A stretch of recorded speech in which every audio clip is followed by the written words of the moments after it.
Hi students, it's Shayna, your teacher from EspressoEnglish.net. And today I want to answer a question I actually got on yesterday's video, which is about the difference between the words afraid, scared, and frightened. Now, these three words actually all mean the same thing, to feel fear. You feel nervous and like you're maybe in danger.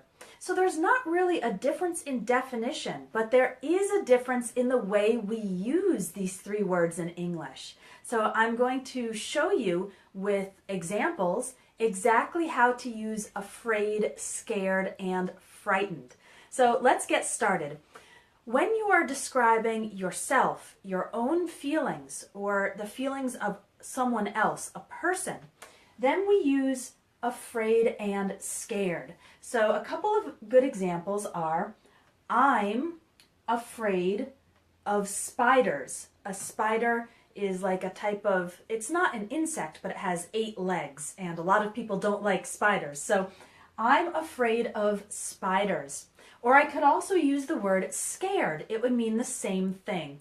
I'm scared of spiders. A lot of children are afraid of the dark or scared of the dark, and they don't like to sleep in a dark room, so their parents put a little light to help them not be afraid.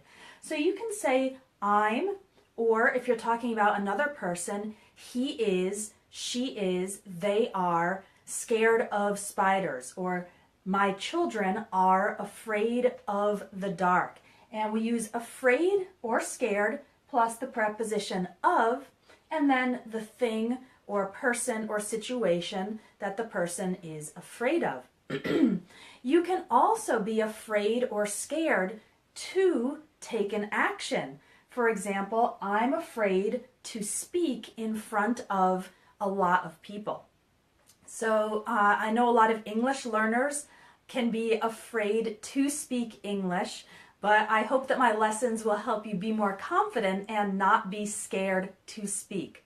All right, so again, to review, when talking about the feelings of a person, use afraid or scared, they're the same, and then use of an object or situation, and to plus a verb plus an action. Got it? Let's practice. So in the comments, write one thing that you're afraid of, or maybe someone else, your son or daughter, husband or wife, is afraid or scared of. I want to see you put this into practice. So if we use afraid and scared when describing a person, we can also use some of these as a verb. For example, the loud noise scared me. So the loud noise caused me to feel afraid. A couple of days ago, I was sleeping and my husband's cell phone made a loud noise in the middle of the night, and it woke me up, and I was a little bit frightened because I didn't know where this noise was coming from. So when using it as a verb, then we use either scared or frightened. The loud noise scared me, or the loud noise frightened me.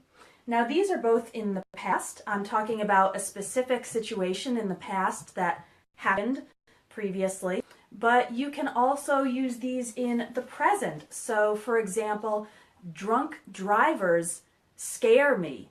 Okay, drunk drivers are people who are driving under the influence of alcohol, and that's something that causes me to feel scared. So that is continuous all the time. Drunk drivers scare me. Okay, so I put it in the present. Or drunk drivers frighten me. All right, so you can use these as verbs when something else causes you to feel that emotion of fear. So in this case, use scare and frighten.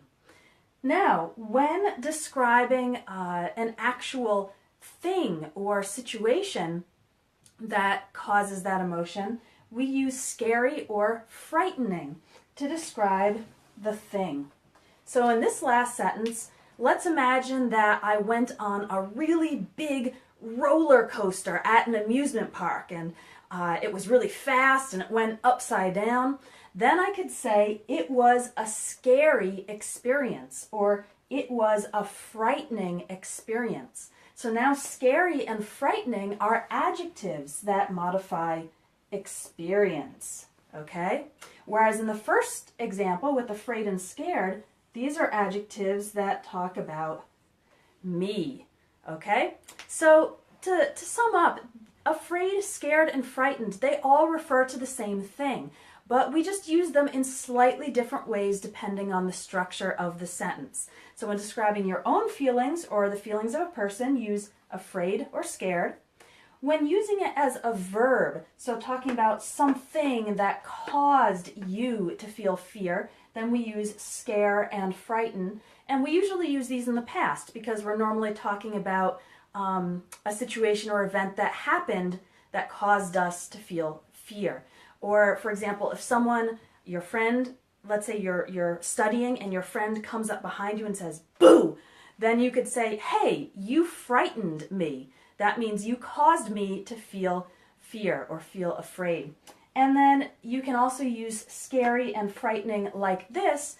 Now in this case, I don't have a person anywhere in the sentence. I'm just talking about the experience or the situation. So you can say, it was a scary experience.